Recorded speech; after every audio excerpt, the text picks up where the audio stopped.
آخری چیز ہے، اس کے بعد بھی اگر آنکھ نہیں کھلتی کسی انسان کی تو میں نہیں سمجھتا کہ وہ اپنے گرد اس نے جو یہ فلا تزکوا انفسکم، اس نے جو اپنے گرد تزکیہ نفس کا ایک مصنوعی حالہ بنا لیا ہے، کبھی بھی وہ اس حالے سے نکل سکے گا اگر اس حدیث سے بھی آنکھ نہ کھلی۔ اور وہ حدیث کیا ہے؟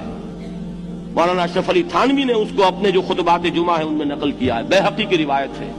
اوحى اللہ عز وجل الى جبرائیل علیہ الصلوۃ والسلام ان اقلب مدینہ کذا وکذا باہلها، اللہ نے حکم دیا حضرت جبرائیل کو فلاں فلاں بستیوں کو الٹ دو اس کے رہنے والوں سمیت۔ قال فقال، حضور نے فرمایا، اس پر حضرت جبرائیل نے عرض کیا بارگاہ خداوندی میں، ان فیہا عبدک فلانا لم یعصک طرفۃ عین، پروردگار اس بستی کو الٹ دوں، اس میں تو تیرا فلاں بندہ بھی ہے جس نے کبھی پلک جھپکنے جتنی دیر بھی معصیت میں بسر نہیں کی۔ اب آپ اندازہ کیجئے، یہ جو ہے نا اپنے آپ کو رگڑنا اور مانجنا اور پوری زندگی رگڑنے میں اور مانجنے میں لگا دینا۔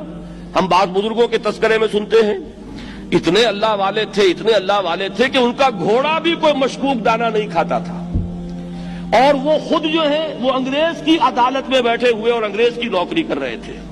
یہ ہے وہ میکروسکوپک اور مائکروسکوپک کا عدم توازن۔ طاغوت کی چاکری کر رہے ہیں، انگریز کی ملازمت کر رہے ہیں، انگریز کے قانون کی تنفیذ کے اندر اعلی کار بن رہے ہیں، لیکن ذاتی تقوی اور ذاتی نیکی اور ذاتی للہیت جو ہے اس کا معیار یہ ہے کہ ان کا گھوڑا بھی مشکوک چارہ اور مشکوک کھانا نہیں کھا سکتا۔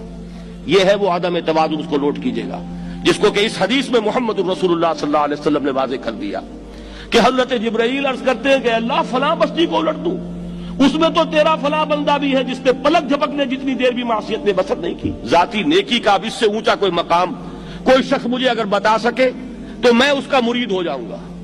اس سے اونچا کوئی مقام ہوگا کہ آنکھ جھپکنے جتنی دیر بھی کسی نے معصیت میں بسر نہیں کی، ذاتی نیکی کی معراج۔